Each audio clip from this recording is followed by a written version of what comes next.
Hey guys, I'm gonna keep making these damn videos. Um, yeah, I mean, look, I know it's a little out there to be reading a book and talking about it, but I want to do it, And I just want to say a little bit about me. The people that don't know me, I play a lot of sports. Like I'm a tennis coach, and I play a lot of tennis. I play a lot of soccer. And I see, like, even I played tonight, and like I see people, like, everyone's tired. So this information needs to be spread. So, but let's get back to the book. Um, there's so much good stuff coming up. I mean, this book is gold. But anyway, I'm gonna keep going. Um, I have also pointed out in uric acid that by watching urea excretion during exercise, it is possible to tell at once whether fatigue is coming early, and whether that fatigue is due to excess of uric acid. For exercise generally causes, as we have seen, a rise of urea. But if there is much uric acid in the blood, the beginning of the exercise will lead to a fall of urea in place of a rise, and then more or less severe fatigue soon comes on.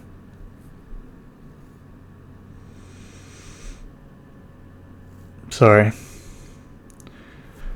Alright, now this fatigue can be prevented, as I am going to show, by means of suitable diet providing the necessary albumins. Without the unnecessary uric acid, and it can, as already pointed out in uric acid, be prevented by previously clearing out all the available uric acid, e.g. by a course of salicylate which is left off on the day of exercise, or by giving acids, mercury, etc., to temporarily clear the blood at the time of exercise. In fact, it matters not how you clear the blood of uric acid, so long as you do clear it, and keep it clear during the exercise. I think this part's really interesting because he's saying you want to keep the blood clear of uric acid during exercise. And what was he saying before about sugar? He was saying that sugar clears the blood of uric acid. It doesn't have any nitrogen in it, so it doesn't have any inherent energy, he says, but it clears the blood of uric acid. So I think it's interesting that he says by a course of salicylate, which is left off on the day of exercise. Yeah, or by giving acids. So he's saying sugar is an acid before. So he's basically saying you take acids during exercise to clear the blood at the time of exercise. There you go. You drink sugar water during exercise to clear the blood of uric acid. Okay. That is if you're on the right diet. But anyway, I'm going to continue. It has also been pointed out that the exercise brings excess of uric acid into the blood by causing the elimination of acids in perspiration.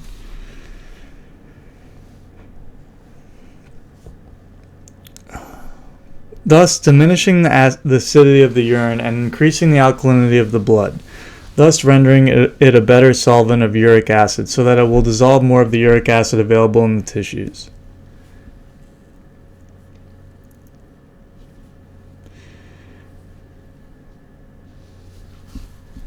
In a word, exercise acts like a dose of alkali and reverses the effects which we have seen to be produced by acids.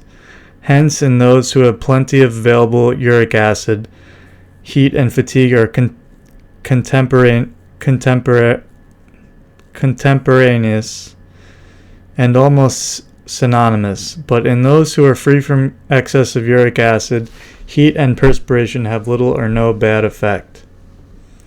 Hence, the records we are now getting from all sides show that the less animal flesh a people take, the better do they come out in trials of forest production, and especially in endurance. As regards forest production, those having equivalent quantities of albumin available from any source, animal or vegetable, will be equal to each other, but in endurance, those those will do best who get their albumins from such animal and vegetable sources as are practically free from uric acid, and who do not indulge in such stimulant poisons as tea, coffee, and other similar alkaloid-containing substances. Yeah, I mean, I think he's right. I mean, like I said in the beginning of the video, like, I play a lot of sports. You know, I'm obviously not like Usain Bolt over here, or like Eliud Kipchoge, who ran the marathon in 2 hours or anything, you know? But hey, I play a lot of sports. I play a lot of soccer, a lot of tennis. I think he's right. Now, so far as I know, the vegetarians of this country are pretty decidedly superior in endurance to those who feed on animal tissues, and who might otherwise be expected to equal them. But these vegetarians would be better still, as I have for some years been pointing out, if they not only ruled out animal flesh, but also eggs and the pulses, peas, beans, and lentils, which contain a large amount of uric acid, or substances physiologically equivalent to uric acid, also tea, coffee, and cocoa. It also follows absolutely from what I have said that meat is a stimulant because of the acid salts it contains, for uric acid itself is a stimulant, as may be demonstrated for anyone by swallowing a few grains of it, and it is the chief stimulant in beef tea soups and meat extracts and other deadly decoctions of flesh. Meat also contains a supply of easily digested albumins, and the effects of swallowing animal flesh is that digestion is stimulated and circulation improved by the acids and acid salts, so that the albumins are quickly digested and rendered available. As a result of these two causes, the happy owner of a portion of flesh is sooner in a position to evolve large quantities of force than the man who got his albumin perhaps exactly the same in amount from a less stimulating source. But there is another side to this picture, for insofar as this effect of flesh is due to stimulation, that stimulation will come to an end, just as we see in Figure 5, that the rise of urea after an acid comes to an end, and is followed by a fall which is rapid and decided, and as the albumins of flesh are thus rapidly available, it follows that, other things such as quantity being equal, the albumins provided from flesh are more quickly available but also more quickly worked off and dissipated than those having a less stimulating origin in cheese or vegetables, though a somewhat similar effect can be produced by eating acid fruits and vegetables along with cheese, milk, etc.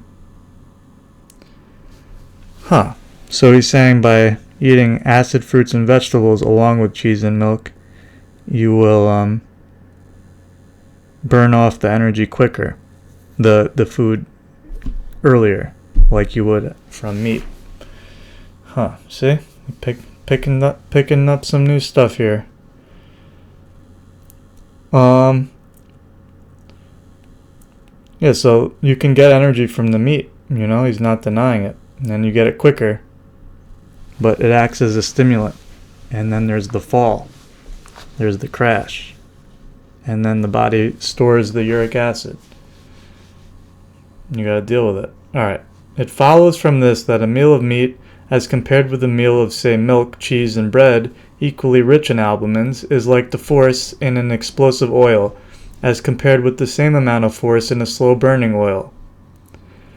And the man who has dined on flesh, though possibly more lively and energetic at first, will find himself at the end of both his stimulation and his available albumins, and faced by rapidly falling urea and increasing fatigue, some time before his opponent, who got a precisely similar allowance of albumin from other sources. Stimulation is not strength, but force rendered a little more quickly available, and it is always followed, and must be so, by an exactly corresponding amount of depression, when the force used up is not available and has to be replaced.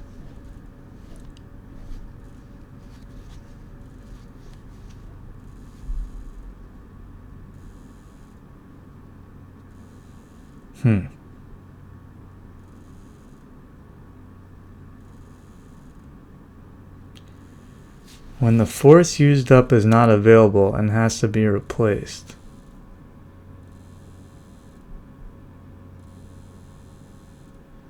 Okay. But wouldn't that happen with the milk and bread and cheese too? It has to be replaced, no?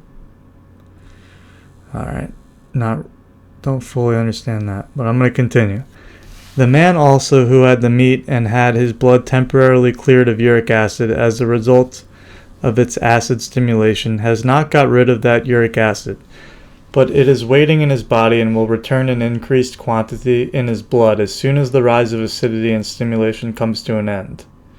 Hence this man may, some time before his next meal, have an excess of uric acid in his blood and suffer from fatigue as a result of this also, while his milk, cheese, and bread-eating opponent, having less uric acid to return into his blood, will escape.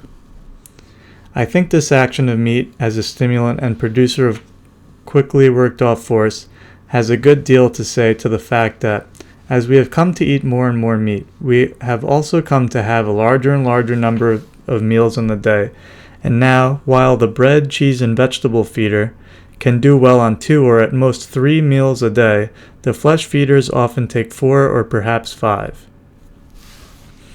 It follows also that quite an exaggerated and erroneous estimate has been formed of the power of meat to produce force, because its stimulating effect has been mistaken for power, and the depression which follows has either been overlooked, which is possible at first, or later has been counteracted by alcohol, tobacco, and other more harmful stimulants. But the man who gets his albumin from a less stimulating source, having no early stimulation, has also no subsequent depression, and so probably never feels the want of any alcohol at all.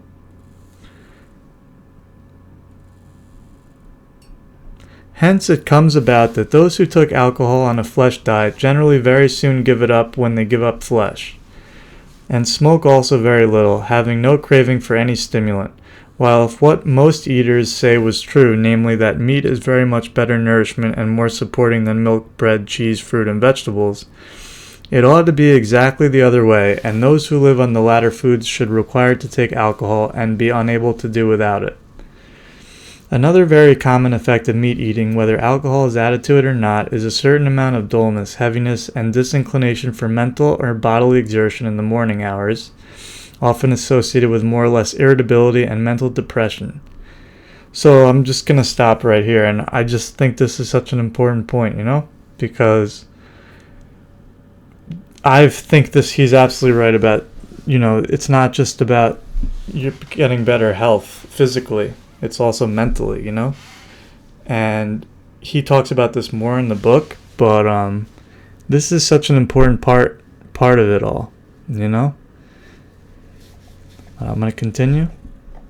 In fact, the meat eater is never quite himself or to be seen at his best till the evening, when rising acidity clears his blood for a time from excess of uric acid, and this is, I think, at least one of the factors that has caused our morning and evening hours to grow progressively later and later, as we have come to live more in towns and eat more meat. It is misery to rise in the morning hours if you feel dull, depressed, and unrefreshed. It is a pleasure to prolong the evening conviviality when you feel bright and by contrast even cheerful. Few or none realize that a multitude of such minor sorrows are the direct results of their habits of life. So I guess he thinks it's good to be on a normal schedule, but I guess everyone thinks that, right? I'm not saying it's not true. Just saying. Alright, we see then that there are 2 forms of fatigue, one due to absence of albumins from the blood, because albuminous foods are deficient, and one due to absence of albumins from the muscular tissues, because though there is plenty of albumin in the blood is unable to get to the tissues. Both forms of fatigue are really due to the defective supply of albumins in the tissues, but the latter kind is complicated by the additional source of weakness that, the circulation being defective, waste products are not removed from the tissues but remain to further hinder their function and nutrition.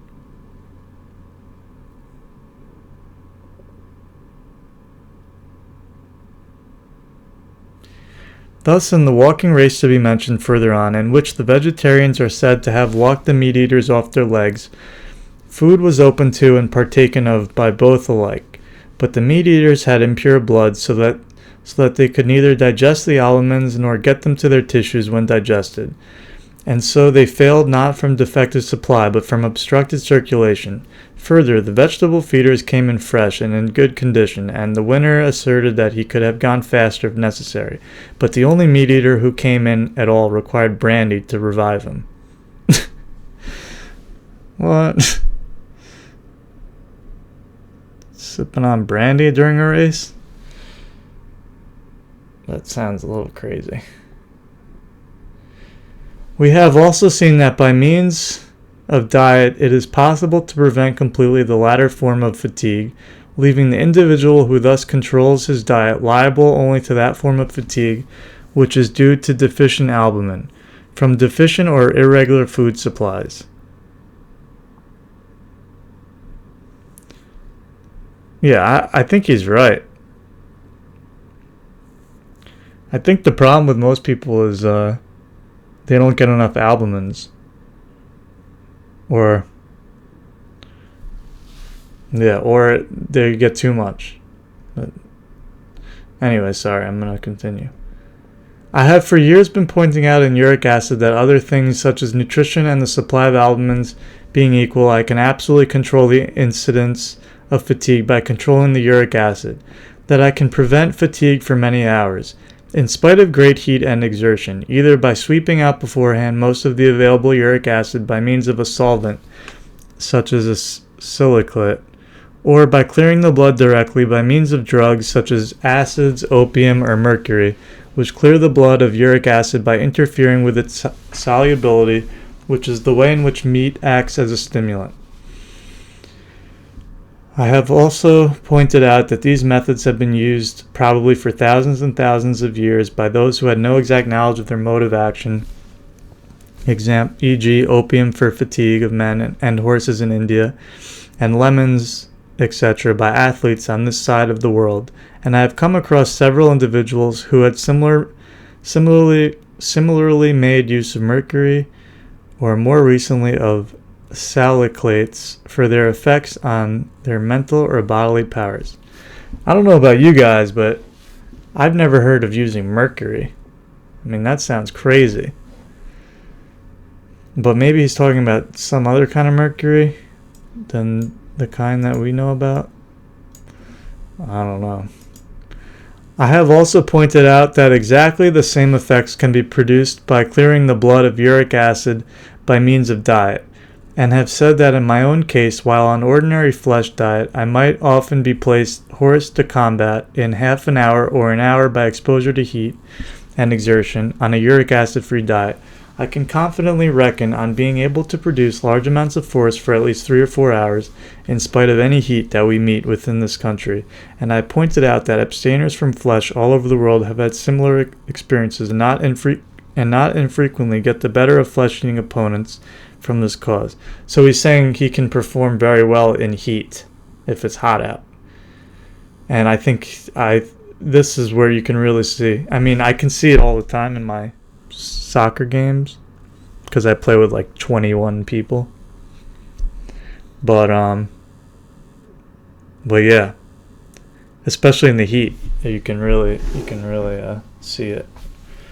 I pointed out that the fatigue which is produced by a rush of uric acid into the blood is accompanied by an immediate fall of urea, while exercise without such uric acid in the blood and without fatigue is accompanied by an immediate rise of urea, and no doubt it would thus be quite easy to tell from the urea excretion of 2 athletic competitors which was going to fail first.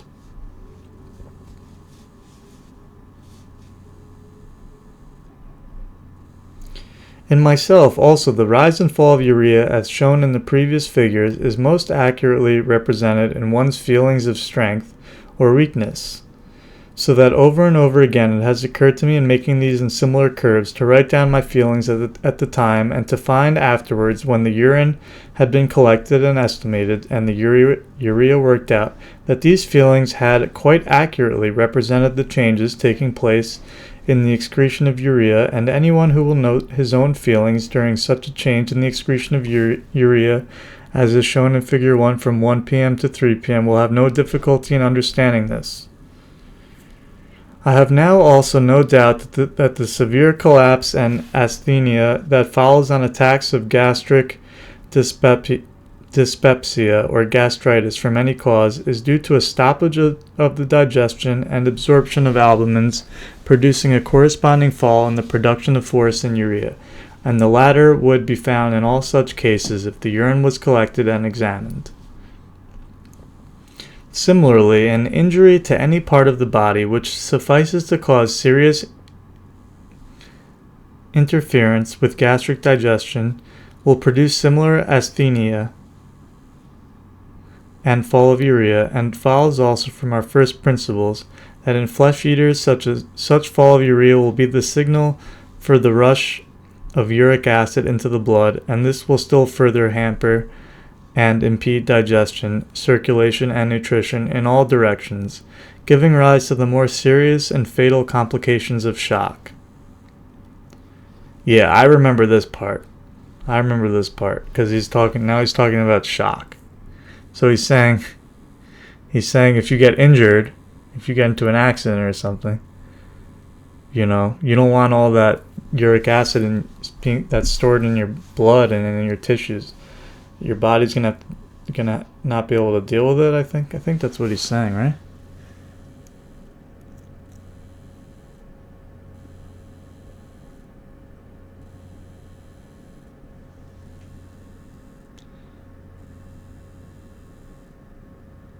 No, that's not what he's saying. Alright, I'm just gonna continue. That's not what he was saying. He's saying you get shock if you get an injury. If you get an injury that impedes digestion,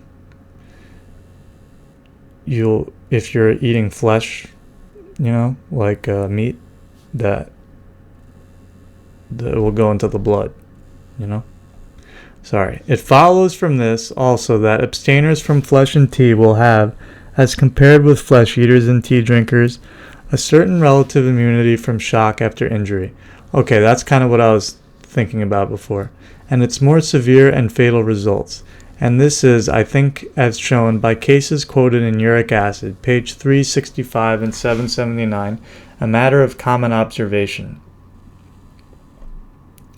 It seems, then, that there is overwhelming evidence to prove that fatigue or its absence is simply a matter of the adequate supply of albumin to the muscles, and that this in turn is controlled by two factors. 1. A satisfactory and sufficient supply of albumins in the blood, and 2. A free circulation of this blood through the tissues to furnish the albumin as required and remove waste products. We see also that diet places both these factors under our control, and that the excretion of urea is a reliable guide to the results it produces.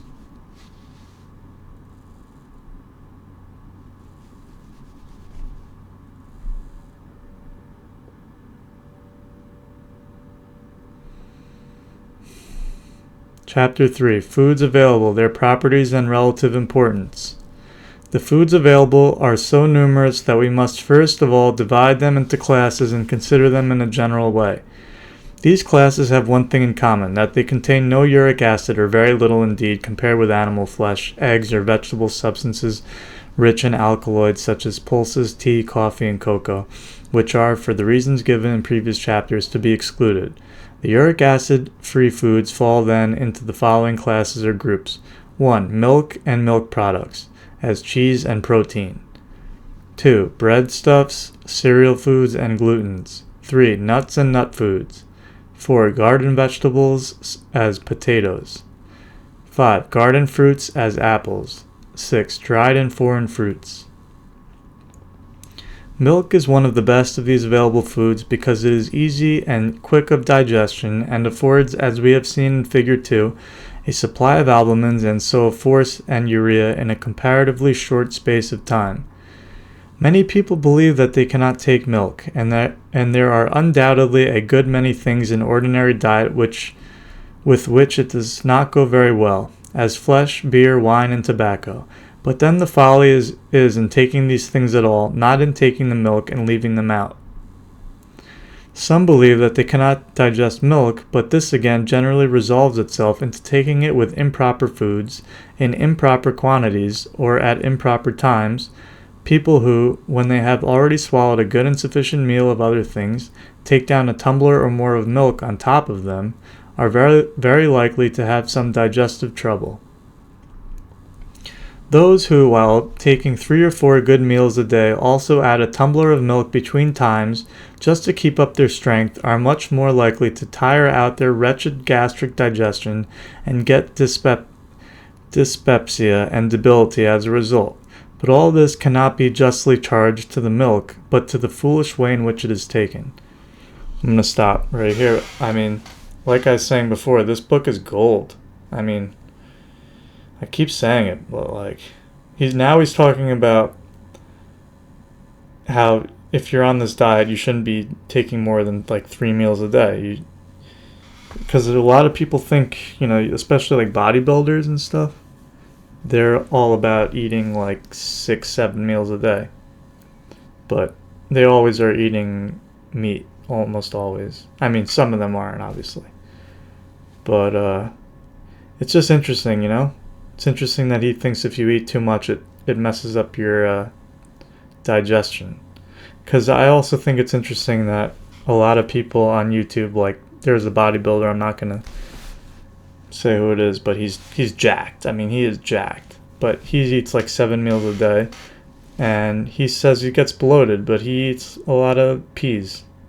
He's all about the peas, and he says he gets bloated. He thinks that's normal. And then there's other YouTubers who have other diets who they, at the end of the day, they're all bloated, and they think that's normal, But I don't think that's normal. I don't think you're supposed to feel bloated, or have gas, It's not normal.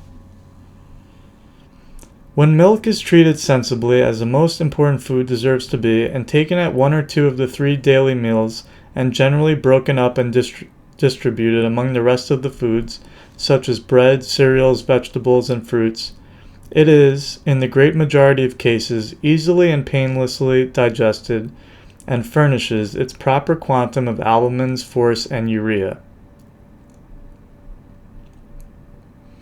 Very much the same applies to cheese, and the bad character it frequently bears it's much more often due to the way in which it is taken at the end of a meal already too heavy, or in too large quantity, or insufficiently broken up, rather than to any of its own good or bad qualities. Cheese contains more albumin than any other of the common foods, and should be taken early in the meal and well distributed through breadstuffs or vegetables. It should be well broken up and masticated, and if hard and the teeth are bad, it should be grated before use. Those living on a mixed diet rarely require to take more than 2 or 3 ounces of cheese in a day. That is 1 or 1/2 ounces, is 1 or 1/2 ounces at 2 meals, and I have never met anyone who could not take this quantity easily and digest it well when going the right way to work. When going the right way to work.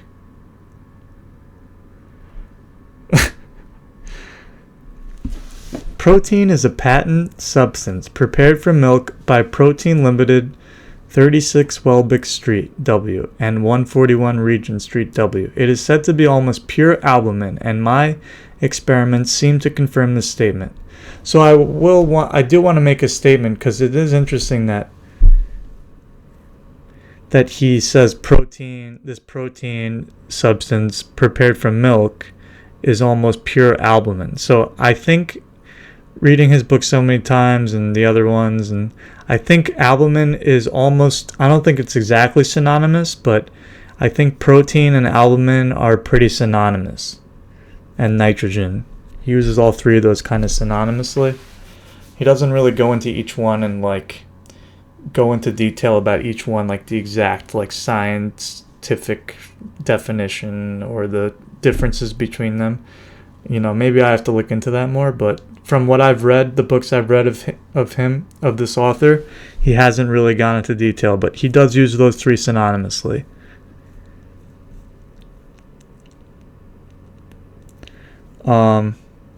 I think.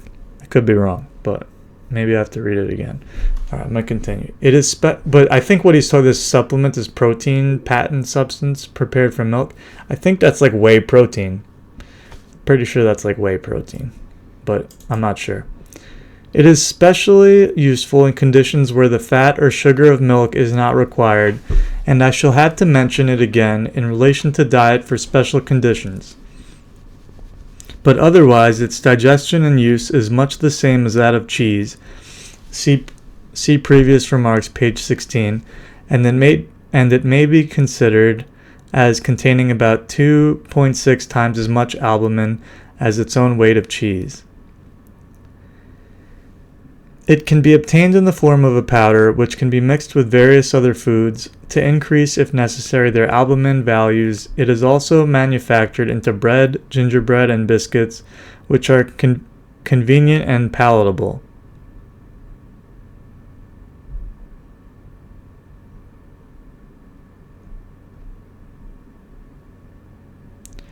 Plasmon is a very similar substance to protein, over which it has one advantage, that its solutions have but little flavor and can therefore be flavored to suit any taste.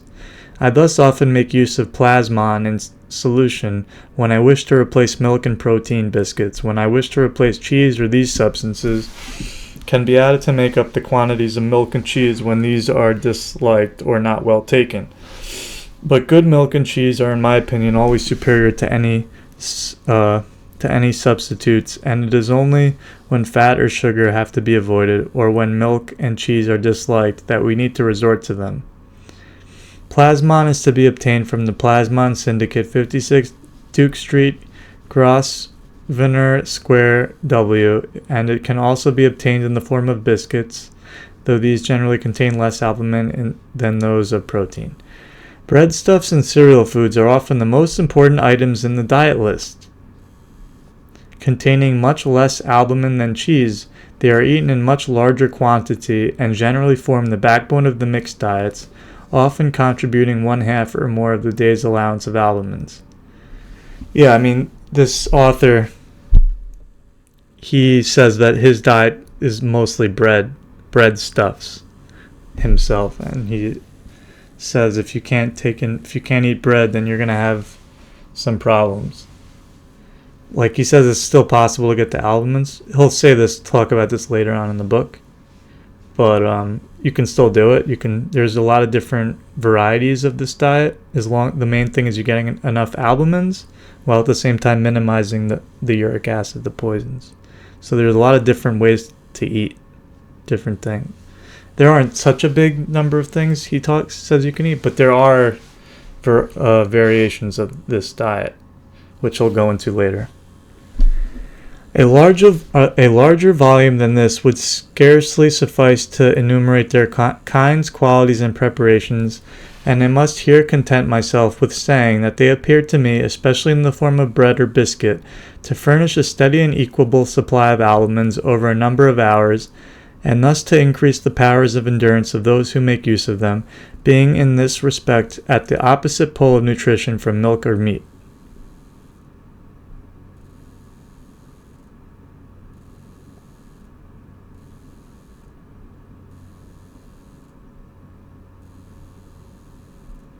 So if you're going to do like a long distance run or endurance event, he recommends bread over milk.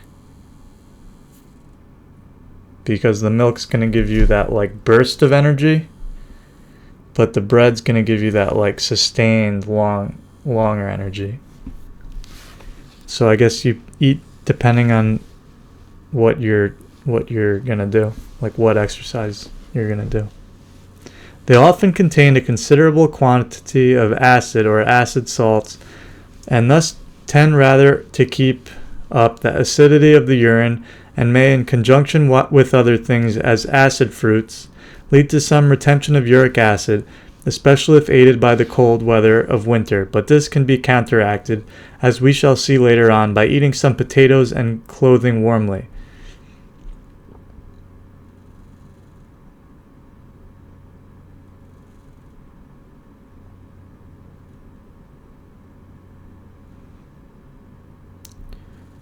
Biscuit is a form of breadstuff which has some advantages. For being dry, it not only contains more nourishment in the same weight, but it may be somewhat better cooked than bread. And being dry is an advantage as regards digestibility, as it enables the digestive juices of the mouth to penetrate it more easily. Thus, saliva will penetrate more easily into dry biscuit or toast, less easily into bread, still less easily into new moist bread, and only with great difficulty slowly, and after considerable dilution, into bread or biscuit soaked or sodden with water or milk. I quite agree also with Dr. Kellogg and those of his school who teach the great importance of the complete and thorough cooking of cereal foods, and the use of such foods is often an additional help in severe dyspepsia, but I find that many people can take ordinary biscuits and cereal foods if they are careful to take them dry, a point also insisted on by Dr. Kellogg, and that the complete penetration of the saliva into such foods thus ensured will in many people make all the difference between flatulent dyspepsia and satisfactory and painless digestion of cereals. But I shall have to mention this subject again in connection with the common causes of dyspepsia. See chapter IV. I think that's 7, right? But Kellogg's Frosted Flakes, yo. Rice, the staple food of many Eastern countries, is another important cereal, and we in this country have probably neither treated it properly nor appreciated it at its true value. Those nations that live on it are careful to get good rice, to cook it thoroughly, and to have it as dry as possible at the end of cooking. With this object, they steam it rather than boil it, or if water is added to the rice, it is all boiled away, as any water poured away after cooking would carry nourishment with it. I have been told also that much of the rice sent to this country is not that which is considered the best by the natives of the countries where it is grown, and one can quite understand that it is useless to send the best rice to countries where it is not appreciated.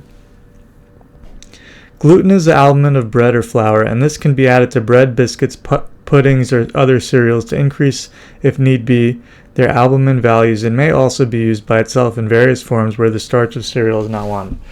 Okay, I gotta talk about rice. I gotta talk about rice for a minute. So, he says that the rice is good, but it has to be. It's not appreciated here, but in these times, I mean, we can eat all kinds. We can eat the highest quality rice, but he does go over each food. Like, he goes through rice, bread, milk, and he shows how much albumins each one has. And he does show later on that the bread has more albumin than the rice. The rice has some albumin, but the bread has more. But I will say, though, that I need rice sometimes. It's a bit hard to digest for me, but I do like rice sometimes.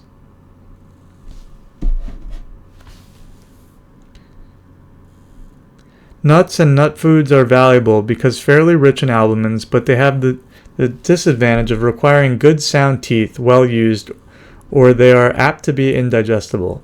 They often contain a considerable quantity of oil, and many biscuits and foods prepared from them do not keep well owing to changes in this oil. Nevertheless, nuts are by no means to be neglected. They form a large item in the diet of many nations, and with some they more or less completely take the place of bread. This is especially the case with chestnuts, which when well cooked are easily digested by almost everyone, and other nuts can be passed through a nut mill to aid the teeth if defective. Those who for one reason or another do not like milk or cheese should remember that from 1 pound of bread or breadstuffs of equal value and a few ounces of nuts, they can get nearly 3/4 of the albumins they require for a day, so that in this way they may get on with very little milk or cheese, or even entirely without them.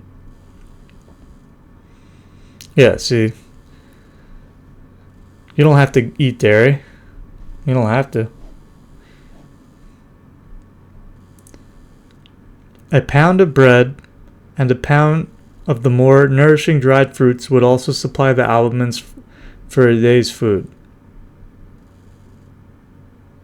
Garden vegetables as potatoes. Here again, I am obliged to mention only one or two kinds and some special points. Speaking generally, garden vegetables contain only very little albumin and are of use to supply bulk, and to dilute and break up the more albuminous foods, such as milk and cheese, rather than for their albumins. Potatoes, in addition, is to somewhat less than 2% of albumins, contribute a considerable quantity of alkali, which is often useful to keep down the acidity of the urine and prevent retention of uric acid by other foods, some of which, as the cereals have been mentioned above, as contributing some excess of acids. So potato don't have much albumin, very, very small amount, but they keep down the acidity.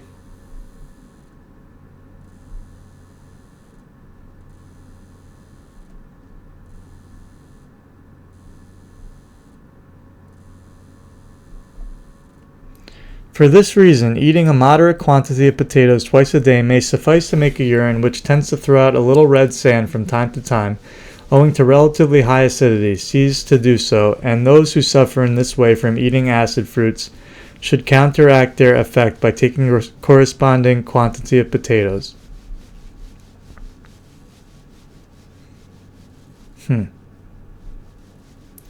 Garden fruits. Here again, I must pass over whole classes with a word. Most of our fruits contain only a fraction of 1% of albumins and are for the most part equivalent to water with some sugar and salts. And these salts, as a rule, may be considered as alkalis, for though they are often present in the form of acid tartrate of potash, which reddens litmus and acts as an acid when first swallowed, their effects on the blood and urine of a whole day is that of an alkali, diminishing the acidity of the urine and probably increasing the alkalinity of the blood. See uric acid, page 636. Yeah, I mean, just eating fruits. I see some people on YouTube doing that, and I think you can survive. Your body will adapt to a very small amount of albumins, much less than your optimum amount. But he talks about it later on, how if you get less albumins than you need, it messes everything up. Like, it weakens the heart. Like,